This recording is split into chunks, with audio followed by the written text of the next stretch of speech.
اعوذ باللہ من الشیطان الرجیم بسم اللہ الرحمن الرحیم انما التوبہ بے شک توبہ کی قبولیت علی اللہ کے ذمے ہے. کن لوگوں کے لیے؟ للذین ان لوگوں کے لیے یعملون السوء جو برائی کرتے ہیں بجہالت نادانی کی وجہ سے،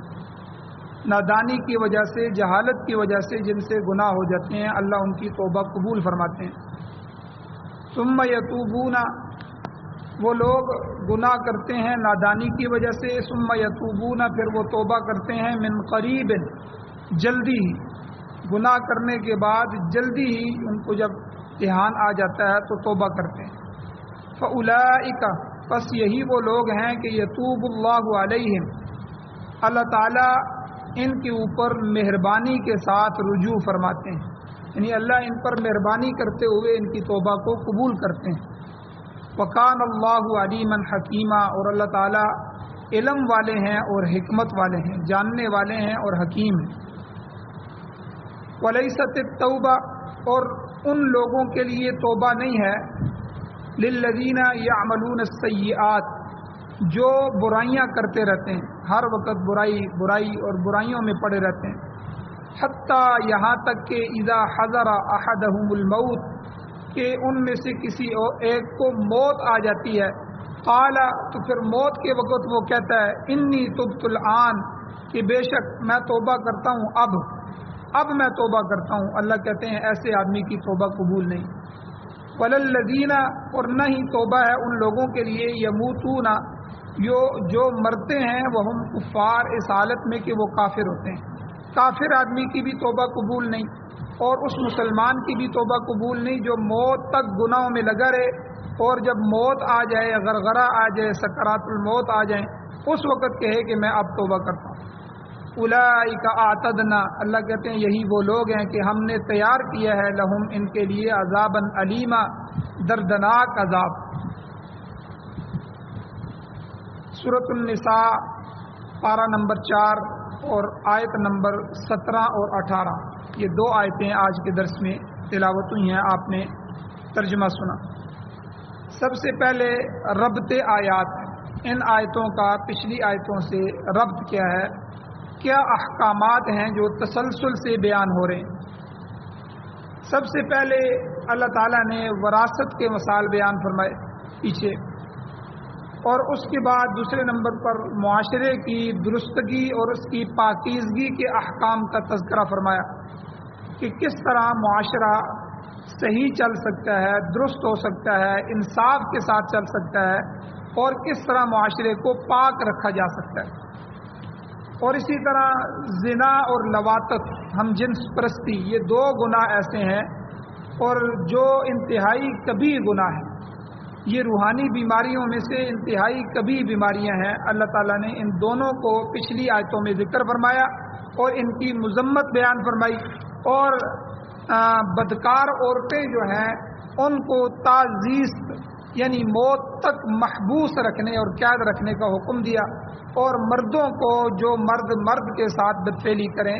یعنی لواطت میں مبتلا ہوں ان کو اذیت پہنچانے کا حکم دیا. فآذوہما ان کو اذیت پہنچاؤ، مارو پیٹو. البتہ آگے اللہ نے یہ فرمایا کہ اگر ایسے لوگ توبہ کر لیں، فإن تابا وأصلحا تو توبہ کر لیں اور اپنی اصلاح کر لیں، تو فرمایا پھر ان سے آپ درگزر کرو، پھر انہیں ایذا نہ پہنچاؤ. تو اس مقام پر اللہ تعالیٰ کی صفات بھی بیان ہوئی کہ وہ اللہ توبہ کرنے والا ہے اور توبہ کو قبول کرنے والا ہے اور مہربان ہے، یہ اللہ کی صفتیں ہیں. اب یہاں ان آیتوں میں جملہ معترضہ کے طور پر توبہ کی شرائط کا ذکر کیا گیا ہے. آج کے درس میں توبہ کی شرطیں کیا ہیں ان شرائط کو بیان کیا گیا ہے، اور ساتھ ہی اس بات کی وضاحت بھی فرما دی گئی ہے کہ زنا اور لواطت جیسے گناہ کبیرہ سے بھی توبہ کر لی جائے، انسان سچے دل سے شرمندہ ہو جائے، نادم ہو جائے، تو اس کے لیے بھی قبولیت کا موقع اللہ کے ہاں موجود رہتا ہے. معافی مل سکتی ہے لیکن بعض شرائط کے ساتھ. اور اس کے بعد پھر وہی آگے معاشرتی احکام آ جائیں گے جو پیچھے سے ذکر ہو رہے ہیں. نکاح کا تذکرہ ہے، عورتوں کے حقوق کا تذکرہ ہے، یعنی پہلے بھی یہی تذکرہ آ رہا تھا، آگے بھی یہی آئے گا۔ بیچ میں جو ہے یہ اللہ تعالیٰ نے جملہ معترضہ کے طور پر جو ہے، یعنی جملہ معترضہ اسے کہتے ہیں کہ ایک بندہ ایک بات کر رہا ہو، اس بات کے درمیان میں کوئی اور بات ضروری کر دے لیکن وہ اس موضوع سے متعلق نہ ہو، اسے جملہ معترضہ کہتے ہیں۔ تو اللہ تعالیٰ نے یہ بیچ میں چونکہ توبہ کا تذکرہ ہوا تو توبہ کی تفصیل اور توبہ کی شرائط اللہ نے بیان فرما دی، پھر آگے اسی طرح پھر دوبارہ وہی سلسلہ جو پیچھے سے چلا آ رہا ہے، نکاح کا، عورتوں کے حقوق کا اور بعض دیگر معاشرتی مسائل جو ہمیں پیش آتے ہیں ان کا بیان آگے پھر اللہ تعالیٰ بیان فرمائیں۔ اب یہاں ارشاد ہوتا ہے، اللہ فرماتے ہیں انما التوبۃ علی اللہ، بے شک توبہ قبول کرنا اللہ تعالیٰ کے ذمے ہے۔ ایک بات یہ پتہ چلی کہ کوئی آدمی کسی آدمی پر فتویٰ نہیں لگا سکتا کہ یہ فلاں ایسا ہے فلاں ایسا ہے۔ کوئی آدمی اپنے بارے میں بھی یہ نہیں کہہ سکتا کہ میں جنتی ہوں، موت تک فکر ہے، پتہ نہیں ہے میرے ساتھ کیا ہوگا۔ یہ جتنی بھی میں نمازیں پڑھ رہا ہوں، تلاوت کر رہا ہوں، اللہ کی شایان شان نہ ہوئی تو اللہ رد کر دیں، تو ڈرتے ہوئے مانگتے ہوئے زندگی گزارتا ہے، اور پھر موت کے بعد پتہ چلتا ہے کہ میرا جو ہے وہ ٹھکانہ کیا ہے۔ تو بہرحال ہمارے ذمے جو ہے وہ عمل کرنا ہے۔ ہاں کسی کی برائی دیکھ لی جائے جس کو اللہ نے برا کہا ہے تو اس کی برائی کو مٹانے کی کوشش کی جائے کہ یہ بندہ اس برائی سے باز آ جائے۔ اور توبہ جو ہے یہ صرف اللہ کے ذمے ہے، اللہ ہی توبہ قبول کر سکتے ہیں، اللہ سے ہی معافی مانگنی چاہیے، اللہ کے سامنے ہی جھکنا چاہیے، اللہ کے سامنے ہی شرمندگی کے آنسو بہانے چاہیے۔ تو اس لیے اللہ نے فرمایا انما التوبۃ علی اللہ، توبہ کا قبول کرنا، توبہ کی قبولیت وہ اللہ کے ذمے ہے۔ کس کے لیے، کن لوگوں کے لیے اللہ توبہ قبول کرتے ہیں؟ اللہ کہہ رہے ہیں للذین، ان لوگوں کے لیے کہ یعملون السوء بجہالۃ، جو برائی کرتے ہیں، گناہ ہو جاتا ہے ان سے لیکن جہالت اور نادانی کی وجہ سے، جان بوجھ کے نہیں کرتے، جہالت کی وجہ سے ہوتا ہے، نادانی ہو جاتی ہے۔ اب یہاں آیت کے ظاہری الفاظ سے یہ محسوس ہوتا ہے کہ صرف اسی گناہ کی توبہ قابل قبول ہے جو بے سمجھی کی وجہ سے سرزد ہے۔ بظاہر آیت سے یہ مطلب سمجھ آ رہا ہے، یعنی مطلب یہ ہوگا کہ جو برائی جان بوجھ کر آمدن کی جائے اس کے لیے معافی کی کوئی گنجائش نہیں، بظاہر یہ معلوم ہو رہا ہے۔ لیکن مفسرین اکرام فرماتے ہیں کہ ایسا نہیں، بلکہ دوسری آیات کو بھی سامنے رکھا جائے اور احادیث مبارکہ کو بھی سامنے رکھا جائے تو مسئلہ یہ سامنے آتا ہے کہ ہر گناہ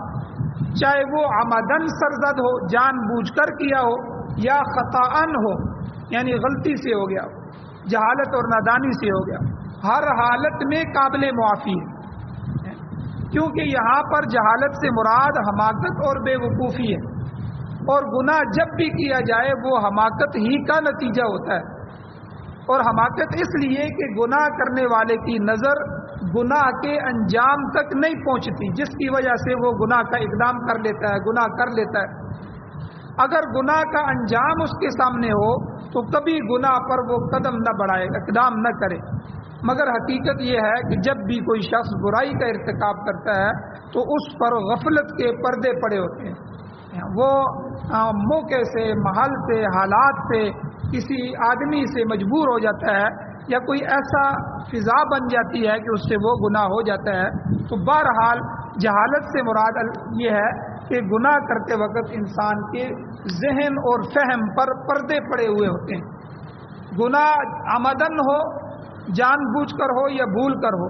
انسان اس کے انجام سے غافل ہوتا ہے۔ اس لیے فرمایا کہ توبہ ان لوگوں کے لیے ہے جو جہالت کی وجہ سے گناہ کے مرتکب ہوتے ہیں۔ امام غزالی رحمۃ اللہ علیہ اپنی کتاب احیاء العلوم میں تحریر فرماتے ہیں کہ گناہ کے اقدام کے 3 درجے ہیں۔ دنیا میں 3 قسم کی مخلوقات یا انسان ہیں جن سے گناہ ہونا یا نہ ہونا یہ معاملات ہوتے ہیں، تو یہ 3 قسم کے ہیں جو گناہ پر اقدام۔ پہلا درجہ معصومین کا ہے۔ یاد رکھیں کہ 2 گروہ ایسے ہیں کہ جن کو اللہ نے خود فرما دیا کہ یہ معصوم ہے، ان سے گناہ ہو ہی نہیں سکتے۔ سب سے پہلے فرشتوں کا گروہ ہے، ملائکہ کا، فرشتے ایسے ہیں کہ ان کے اندر اللہ نے گناہ کا مادہ ہی نہیں رکھا، بالکل ان کے اندر گناہ ہے ہی نہیں، وہ گناہ کر ہی نہیں سکتے۔ اور دوسرا گروہ جو ہے وہ انبیاء علیہ السلام کا ہے، نبی جتنے بھی انبیاء آئے ان کے اندر گناہ کا مادہ تو ہے لیکن ان سے گناہ ہو نہیں سکتا، وہ بھی معصوم۔ تو یہ دو طبقے پہلے درجے میں آتے ہیں، معصومین کا طبقہ جو معصوم ہیں، کہ یہ دونوں گروہ گناہ پر اقدام کرتے ہی نہیں۔ انبیاء بڑے اعلیٰ مرتبے کے لوگ ہوتے ہیں، ان سے جو معمولی سی معمولی لغزش بھی ہو جاتی ہے وہ اگرچہ عام لوگوں کے لیے گناہ بھی شمار نہیں ہوتا مگر انبیاء کے لیے قابل مواخذہ ہوتا ہے۔ وہ کہتے ہیں کہ حسنات الابراری سیئات المقربین، یہ ایک جملہ ہے کہ عام لوگوں کی نیکی بعض دفعہ نبیوں کے لیے گناہ شمار ہوتا ہے، یعنی جو آدمی جتنا قریب ہو، بعض دفعہ لوگوں کے لیے کوئی آدمی کسی بات کی کو محسوس نہیں کرتا، وہ اس کو گناہ نہیں سمجھتا، لیکن اپنا مقرب آدمی اگر وہ کر دے تو اس کو تنبیہ کرتا ہے کہ بھائی یہ گناہ تو نہیں ہے لیکن یہ کام تمہارے لیے مناسب بھی نہیں تھا، آپ سے یہ ہمیں جو ہے امید نہیں تھی،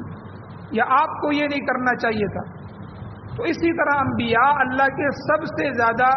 برگزیدہ اور مقرب لوگ ہوتے ہیں، چنیدہ لوگ ہوتے ہیں، اللہ کے چنے ہوئے مصطفین الاخیار، اللہ کہتے ہیں میرے پسندیدہ اور چنے ہوئے گروہ جو ہے وہ انبیاء کا ہے۔ تو اس لیے بعض دفعہ دیکھیں، اسی لیے حضور علیہ السلام پر تہجد فرض تھی۔ اب عام امت کے لیے تہجد فرض نہیں ہے، کوئی امتی اٹھتا ہے تو ٹھیک ہے، بہت بڑی بات ہے، اللہ کا قرب نصیب ہوتا ہے، تہجد کے بے شمار فضائل ہیں، اللہ تعالیٰ اس وقت مغفرت کے اعلان کر رہے ہوتے ہیں جب ساری مخلوق سوئی ہوتی ہے۔ لیکن انبیاء جو ہیں، نبی علیہ الصلوۃ والسلام ہر حال میں تہجد پڑھتے تھے، تو ان کے لیے تہجد فرض تھی۔ اس لیے بعض چیزیں جو عام لوگوں کے لیے مستحب کا درجہ رکھتی ہیں، نفل کا درجہ رکھتی ہیں، وہ پیغمبروں کے لیے فرض کا درجہ رکھتی ہیں، کیونکہ وہ تو خاص اور خاص لوگ ہیں، مقرب لوگ ہیں، ان کے لیے قوانین تھوڑے سے اور ہیں۔ اب دیکھیں، عام امتی کے لیے مال رکھنے کا حکم دیا،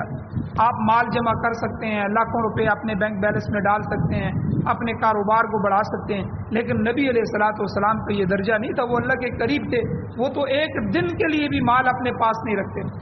حضور علیہ الصلوۃ والسلام کے پاس کروڑوں روپے آئے، یعنی جو ہدیے آتے تھے بادشاہوں کی طرف سے، اس میں بے شمار مال ہوتا تھا،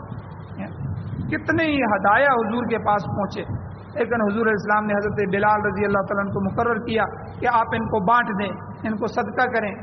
لوگوں کو دے دیں جو مستحقین ہیں۔ اور پھر شام کو پوچھا حضرت بلال سے، حضرت بلال نے فرمایا حضور میں نے سب کو دیا لیکن چند درہم بچ گئے۔ حضور رات کو گھر میں نہیں گئے، حضور نے مسجد میں رات گزاری، اس وجہ سے کہ کہیں اس حالت میں میری موت نہ آ جائے۔ پھر صبح کے وقت پھر بلال نے، حضرت بلال رضی اللہ تعالیٰ نے تقسیم کر دیے، دوسرے دن پوچھا تو فرمایا اللہ تعالیٰ نے آپ کو سبکدوش فرما دیا، ٹھیک ہے، وہ سارے تقسیم ہو گئے، پھر حضور گھر تشریف لے گئے۔ تو یہ حضور کا اپنا مقام ہے، ہمارے لیے گنجائش ہے بہت ساری چیزوں میں، اور لیکن حضور علیہ السلام کا اپنا ایک عمل ہوتا تھا اللہ کے ساتھ۔ تو اس لیے یہ جو دو گروہ ہیں، یہ پہلے درجے میں معصومین کے گروہ، انبیاء کا اور ملائکہ کا گروہ، کہ یہ جو ہیں در حقیقت یہ اقدام نہیں کر سکتے، گناہ کی طرف آگے نہیں بڑھ سکتے۔ تو گناہ کا دوسرا درجہ کیا ہے؟ یہ تو پہلا ہو گیا معصومین کا۔ دوسرا درجہ یہ ہے کہ کسی انسان سے گناہ سرزد ہو جائے، گناہ ہو جائے، تو اس کے بعد اس کے دل میں ندامت بھی پیدا ہو جائے، بلکہ اس پر ندامت نہ ہو، شرمندگی نہ ہو، اور وہ اس گناہ پر ڈٹا رہے۔ دوسرا کیا ہے کہ انسان سے گناہ ہو اور گناہ کے بعد دل میں کوئی شرمندگی نہ ہو اور وہ اس گناہ پر اصرار کرے، ڈٹ جائے۔ یہ شیاطین کا درجہ ہے۔ پہلا معصومین کا درجہ تھا، انبیاء اور فرشتوں کا، ملائکہ کا، یہ شیاطین، شیطان کا یہ درجہ تھا۔ اب شیطان دیکھیں کہ اتنا بڑا عبادت گزار تھا، اتنا بڑا عالم تھا کہ اسے سارے علوم حاصل تھے، اور عبادت کرتے کرتے کرتے جنوں میں سے وہ فرشتوں کے جو ہے وہ ساتھ ان کے درجے میں پہنچ گیا، ان کے ساتھ پہنچ گیا، اور پھر جنت کی کئی چیزیں اس کے حوالے کر دی گئی۔ اس کے بعد جو ہے آدم علیہ السلام کے بارے میں اللہ تعالیٰ نے حکم دیا کہ یہ میں نے جو نئی مخلوق بنائی ہے یہ میرا خلیفہ ہے، میں نے ان کو خود اپنے ہاتھوں سے بنایا ہے، یہ میری خلافت کے کام سر انجام دیں گے، دنیا میں جائیں گے میری خلافت کے کام سر انجام دیں گے، اور میں سارے فرشتوں کو حکم کرتا ہوں کہ آپ ان کو سجدہ کریں۔ اب جیسے میں نے پہلے کہا کہ فرشتوں سے تو گناہ ہوتا ہی نہیں ہے، وہ ہمیشہ اللہ کی اطاعت میں لگے رہتے ہیں۔ لا یعصون اللہ ما امرہم ویفعلون ما یؤمرون، اللہ قرآن میں کہتے ہیں کہ فرشتے ایسی مخلوق ہیں کہ لا یعصون اللہ، وہ اللہ کی نافرمانی کر ہی نہیں سکتے، ما امرہم، کہ جو بھی اللہ ان کو حکم دے وہ اس میں نافرمانی کریں، ایسا نہیں ہو سکتا۔ وَيَفْعَلُونَ مَا يُؤْمَرُونَ، جو ان کو حکم دیا جاتا ہے وہ فوراً کرتے ہیں۔ تو جب اللہ نے کہا کہ سجدہ کرو وہ سارے سجدے میں پڑ گئے۔ بھائی ہمیں کیا غرض ہے، جب اللہ حکم دے رہے ہیں ہم تو اللہ کے حکم کے پابند ہے۔ اور یہ شیطان خبیث کھڑا رہا، اللہ نے اس سے پوچھا کہ تو سجدے میں کیوں نہیں جاتا؟ تو اس نے آگے سے تعویل کی، اس نے کہا جی دیکھیں کہ آپ نے مجھے آگ سے پیدا کیا ہے، آگ اور آدم کو مٹی سے پیدا کیا ہے، آگ مٹی سے افضل ہے، افضل چیز غیر افضل کو، اپنے سے کم تر کو کیسے سجدہ کرے؟ تو اس لیے میں سجدہ نہیں کرتا۔ تو اللہ تعالیٰ کہتے ہیں کہ جس سے گناہ ہو جائے اور پھر وہ گناہ پر ندامت بھی اس کی نہ ہو اور وہ اس گناہ پر ڈٹا رہے اور ہمیشہ اس گناہ کو کرتا رہے، تو یہ شیاطین کا درجہ ہے، یہ شیطانوں کا کام ہے۔ تو دنیا میں ایسے انسان بھی موجود ہیں جو اسی روش پر چل رہے ہیں، گناہ کا ارتکاب کرتے ہیں اور پھر کرتے چلے جاتے ہیں، ان کے قلب، ان کے دل اور ذہن میں کبھی بھی ندامت اور شرمندگی اور فکر پیدا نہیں ہوتی، کبھی بھی یہ سوچ پیدا نہیں ہوتی کہ ہمیں موت آنے والی ہے اور ہم سے ان چیزوں کے بارے میں پوچھا جائے گا، ہماری زندگی کا ایک ایک لمحہ ہمارے سامنے رکھا جائے گا، ایک ایک بات لکھی ہوئی پیش کی جائے گی، میرا سارا کا سارا نامہ اعمال میرے سامنے لایا جائے گا۔ تو اللہ کہتے ہیں یہ شیاطین کا درجہ، یہ شیطانوں کا کام ہے۔ اور گناہ کا تیسرا درجہ یہ ہے کہ بنی آدم گناہ کا ارتکاب کرتے ہیں، گناہ ہو جاتا ہے مگر جلدی ہی اس پر نادم ہو جاتے ہیں، جلدی ہی شرمندہ ہو جاتے ہیں اور گناہ کو ترک کر دیتے ہیں، گناہ کو چھوڑ دیتے ہیں، یہ انسانوں کا درجہ ہے۔ ایسے ہی لوگوں کے متعلق اللہ نے فرمایا کہ وہ جہالت کی وجہ سے گناہ کرتے ہیں، جب ان کی جہالت ان کے سامنے آ جاتی ہے کہ ہم تو جاہل تھے یار، ہم سے کیا بے وقوفی ہو گئی ہے، یہ مجھ سے کیا ہو گیا ہے، تو وہ نادم ہوتے ہیں، شرمندہ ہو جاتے ہیں اور گناہ کو چھوڑ دیتے ہیں، اللہ سے معافی کے خواستگار ہو جاتے ہیں، معافی مانگتے ہیں۔ تو پھر ایسے لوگوں کی توبہ اللہ تعالیٰ قبول فرماتے ہیں۔ اللہ کہتے ہیں ان لوگوں کی توبہ کی قبولیت اللہ کے ذمے ہے۔ اور حدیث میں آتا ہے کہ جب انسان سے نیکی ہوتی ہے تو فرشتے فوراً لکھ لیتے ہیں، اس نیکی کو فوراً لکھ لیتے ہیں، اور بلکہ نیکی کے ارادے پر بھی اللہ جو ہے اس کو ثواب عطا فرماتے ہیں۔ ابھی نیکی کی نہیں تو بندہ کہتا ہے کاش میرے پاس اتنا مال ہو تو میں ان لوگوں میں بانٹ دوں، کتنے غریب لوگ ہیں۔ تو اللہ تعالیٰ کہتے ہیں فرشتوں کو لکھ لو،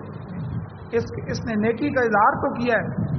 بنی اسرائیل کا ایک واقعہ حضرت موسیٰ علیہ السلام کے زمانے کا غالباً یا کسی اور بنی اسرائیل کے نبی کا، کہ ایک آدمی تھا، اس وقت قحط پڑ گیا لوگوں میں، کھانے کے لیے کچھ بھی نہیں تھا، تو وہ ریگستان میں سے گزر رہا تھا تو ریت کا ایک بڑا ٹیلا اس نے دیکھا، اس کے دل میں خیال آیا کاش میرے پاس اتنا آٹا ہوتا، اتنی گندم ہوتی تو میں لوگوں میں، اللہ کی مخلوق میں تقسیم کر دیتا۔ تو اللہ تعالیٰ نے وقت کے نبی کو وحی بھیجی کہ اس کو فرما دیجئے کہ اس نے میری مخلوق پر رحم کیا، ان کا خیال دل میں لے کے آیا اور ان کے لیے محبت کا اور رحمت کا جذبہ رکھا، تو میں نے اس کے لیے اتنے زیادہ آٹے کے صدقہ کرنے کا ثواب لکھ دیا۔ تو اللہ تعالیٰ کتنے مہربان ہیں۔ تو نیکی کی نہیں، نیکی کے اظہار پر، نیکی کے ارادے پر بھی اللہ تعالیٰ نیکی کا ثواب عطا فرمائے۔ اور پھر گناہ کے بارے میں کیا قانون ہے اللہ کا، کہ گناہ جب آدمی سے ہو جاتا ہے تو فرشتوں کو کہا جاتا ہے جس طرح نیکی جلدی لکھتے ہو نا، گناہ کو جلدی نہ لکھو، انتظار کرو، میرا بندہ ہو سکتا ہے توبہ کر لے۔ تو اللہ تعالیٰ اس کے فرشتے جو ہیں جو لکھنے والے ہیں کرامن کاتبین، جو ہمارا ہر عمل لکھ رہے ہیں دیکھ رہے ہیں تو وہ اس کو پینڈنگ میں چھوڑ دیتے ہیں، بھائی اس کو چھوڑ دو، ہو سکتا ہے دوپہر تک معافی مانگ لے، ہو سکتا ہے شام تک معافی مانگ لے۔ تو جب ان کی ڈیوٹیاں تبدیل ہوتی ہیں اور وہ بندہ اس کو پتہ ہی نہیں ہوتا مجھ سے کوئی گناہ ہوا ہے کہ نہیں، اس لیے مومن اور منافق کی مثال اللہ کے نبی نے حدیث میں فرمائی کہ مومن آدمی سے جب گناہ ہوتا ہے تو اس کو ایسے محسوس ہوتا ہے جیسے پہاڑ اس پہ گر گیا ہے، یعنی وہ اتنا تڑپتا ہے اور وہ بے چین ہوتا ہے کہ یہ مجھ سے کیا ہو گیا۔ اور منافق سے جب گناہ ہوتا ہے تو حضور نے فرمایا وہ ایسے ہی ہے کہ جیسے مکھی آ کے اس پہ ناک پہ بیٹھی ہے تو اس نے اڑا دی، جیسے مکھی کو اڑا دیا پتہ ہی نہیں ہے، تو اسی طرح اس کو گناہ کا بھی پتہ نہیں۔ تو اللہ تعالیٰ فرشتوں کو کہتے ہیں کہ گناہ لکھنے میں جلدی نہ کرو، ہو سکتا ہے یہ نادم ہو جائے، شرمندہ ہو جائے، اس کو احساس ہو جائے، اپنی نادانی بے وقوفی اور جہالت کا پتہ چل جائے تو اور یہ توبہ کرے تو اس کے گناہ کو اس کے نامہ اعمال میں لکھا ہی نہ جائے۔ اور جب لکھا جاتا ہے پھر آدمی کسی زندگی کی کسی حصے میں سچی توبہ کر لیتا ہے اور اس کی معافی تلافی کر لیتا ہے، اللہ پھر بھی اس کے نامہ اعمال سے اس کو مٹا دے۔ اتنا رحیم اور کریم رب اللہ تعالیٰ اللہ نے ہمیں اپنی ذات عطا فرمائی ہے۔ تو بہرحال یہ 3 درجے ہیں گناہ کے، تو توبہ کا دروازہ جو ہے یہ کھلا ہوا ہے۔ تو حضور علیہ الصلوۃ والسلام کا ارشاد گرامی ہے، حدیث میں آتا ہے التائب حبیب اللہ، حضور نے فرمایا توبہ کرنے والا یعنی گناہ سے صحیح طور پر توبہ کرنے والا اللہ کا دوست ہے، اللہ کا محبوب ہے۔ آپ اندازہ فرمائیں ہم سے کوئی جو ہے وہ غلط کام کر دے، کوئی ہمیں گالی دے دے یا ہماری بے احترامی کر دے اور اس کے بعد جو ہے ہم اس سے خفا ہو جاتے ہیں، پھر وہ ہمارے دروازے پہ آئے تو ہم اس کو لان تان کرتے ہیں، اس سے جرگے کرواتے ہیں۔ لیکن اللہ تعالیٰ کیا کہہ رہے ہیں کہ جو گناہ کرنے والا ہے اور گناہ سے توبہ کرنے والا ہے وہ اللہ کا دوست ہے۔ اللہ کے نبی نے فرمایا التائب حبیب اللہ، اللہ اس کو محبوب بنا لیتے ہیں، اس کے گناہ کو معاف کرتے ہیں۔ اور آپ علیہ الصلوۃ والسلام کی ایک اور حدیث ہے، ارشاد فرمایا التائب من الذنب کمن لا ذنب لہ، کہ گناہ سے توبہ کرنے والا ایسا ہے کہ گویا اس نے گناہ کیا ہی نہیں، یعنی جب توبہ کر لیا معافی مانگ لی اللہ تعالیٰ ایسے صاف کر دیتے ہیں کہ جیسے اس نے کیا ہی نہیں ہے۔ اور یہ تو توبہ کرنے والے کے لیے انعام ہے کہ اللہ اس کو اپنا محبوب بناتے ہیں، اس کے گناہ کو نامہ اعمال سے مٹا دیتے ہیں۔ اب توبہ کس وقت تک قبول ہوتی ہے؟ توبہ کا وقت کیا ہے، کس وقت تک؟ علماء نے لکھا ہے کہ ما لم یغرغر،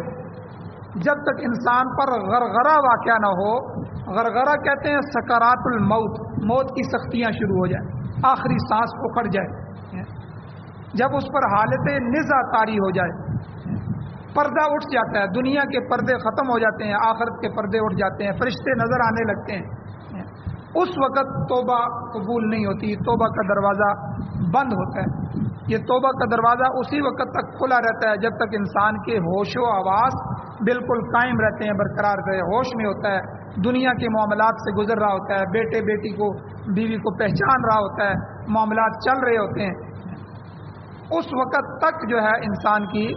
توبہ کے لیے دروازہ کھلا رہتا ہے۔ دوسری حدیث میں آتا ہے کہ انسانوں کی توبہ قبول ہوتی رہے گی حتیٰ کہ قیامت آ جائے، یعنی پورے کے پورے عالم پر، پوری دنیا پر حالت نزع طاری ہو جائے۔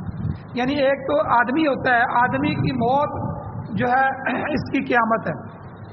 ایک دنیا کی موت دنیا کی قیامت ہے، ساری دنیا پر ایک دفعہ قیامت آئے گی، موت آئے گی، اس کے بعد قیامت شروع ہو جائے گی۔ تو اس لیے پورے عالم کی توبہ اس وقت تک قبول ہوگی جب تک قیامت نہیں آ جاتی۔ ایک حدیث میں آپ علیہ السلام نے یہ بھی فرمایا کہ مغرب کی جانب ایک بڑا دروازہ ہے، جب وہ دروازہ بند ہو گیا تو پھر کسی شخص کی توبہ قبول نہیں ہوگی۔ مسند احمد کی روایت حدیث ہے، اس میں یوں آتا ہے کہ انسان کی توبہ اس وقت تک قبول ہوتی رہتی ہے ما لم یکن حجاب، جب تک کہ حجاب اور پردہ واقعہ نہ ہو جائے۔ اور حجاب کی تفسیر آپ علیہ السلام نے یہ فرمائی کہ انسان کی جان اس حالت میں نکل جائے کہ وہ شرک میں مبتلا ہو، ایسے شخص پر ہمیشہ ہمیشہ کے لیے پردہ پڑ گیا، حجاب پڑ گیا۔ ایسے ہی حالت کے متعلق فرمایا انہم عن ربہم یومئذ لمحجوبون، ان پر ان کے اللہ کی طرف سے حجاب پڑ چکا ہے، پردہ پڑ چکا ہے۔ تو بہرحال اللہ تعالیٰ نے یہ تمام مقامات ہمیں بتا دیے ہیں، توبہ کی طرف ترغیب بھی دی ہے، توبہ کے درجے بھی آپ کے سامنے بیان ہوئے اور کس وقت تک توبہ کا دروازہ کھلا ہے یہ بھی بیان ہوا ہے۔ انشاءاللہ اس میں کچھ مسائل اور بھی ہیں، انشاءاللہ کل کے درس میں بیان کیے جائیں گے۔ اللہ تعالیٰ سے دعا ہے اللہ ہمیں عمل کی توفیق عطا فرمائے، آمین۔ الحمدللہ رب العالمین والعاقبۃ للمتقین والصلاۃ والسلام علی رسولہ النبی الامی الکریم۔ یا اللہ ہماری کمیوں کو تائیوں کو معاف فرمائیے، درگزر فرمائیے، صغیرہ کبیرہ گناہوں کو معاف فرمائیے۔ یا اللہ قرآن و سنت پر عمل کرنے کی توفیق عطا فرمائیے، قرآن و سنت کو پڑھنے، پڑھانے، سننے، سمجھنے، سمجھانے کی توفیق عطا فرمائیے۔ یا اللہ سچی توبہ کرنے کی توفیق عطا فرمائیے، ہماری توبہ کو قبول فرمائیے، ہماری مغفرت فرمائیے، رحم کرم فضل والا معاملہ فرمائیے۔ یا اللہ اپنے غضب سے، اپنے غصے اور انتقام سے ہمیں محفوظ فرمائیے، سعادت والی زندگی اور شہادت والی موت نصیب فرمائیے۔ یا اللہ جو پریشان حال ہیں ان کی پریشانیوں کو دور فرمائیے، جو بیمار ہیں ان کو شفا عطا فرمائیے۔ یا اللہ جو حضرات ایمان کی حالت سے اس دنیا سے جا چکے ہیں، یا اللہ ان سب کی بخشش فرمائیے۔ یا اللہ ہماری دعاؤں کو محض اپنے فضل و کرم سے قبول فرمائیے۔ صلی اللہ تعالی علی خیر خلقہ محمد وآلہ وصحبہ اجمعین برحمتک یا ارحم